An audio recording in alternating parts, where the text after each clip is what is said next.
Supreme court of Pakistan ने 34 साल बाद साबिक चेयरमैन जिला काउंसिल डीजी खान से भांजी को विरासत में इसका हक दिलवा दिया। चीफ जस्टिस पाकिस्तान काजी फायज ईसा की सरबराही में 3 रुकनी बेंच ने विरासत के हक से मुतालिक केस की समाअत की। वकील दरखास्त गुजार ने अदालत में बताया कि भांजी ने अपनी ज़मीन 1989 में मामू सरदार मंसूर को फ़रोख्त की। फ़रोख्त के 20 साल बाद ज़मीन की मलकियत का दावा किया और अपने दस्तखत से इनकारी हो गए। जस्टिस अमीन अल-दीन खान ने कहा कि ज़मीन की खरीदारी साबित करना खरीदार का काम था।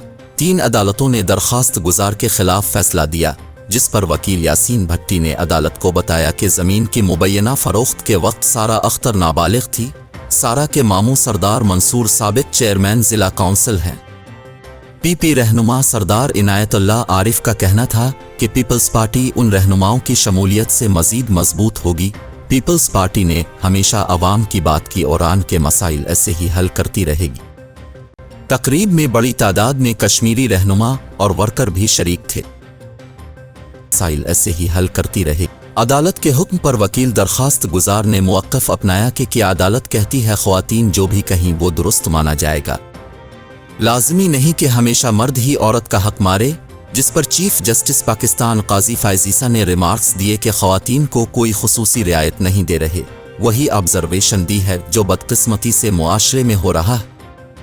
अभी तक ऐसा कोई केस आया नहीं जिसमें औरत ने मर्द का हक मारा हो। सुप्रीम कोर्ट ने दलाइल सुनने के बाद महकमा माल डीजी खान को सारा उख्तरू को 5 मुरब्बा ज़मीन का फौरी कब्जा देने का हुक्म जारी करते हुए मामू सरदार मंसूर को कानूनी चाराजोई के तमाम अखराजात भांजी को अदा करने का हुक्म दिया।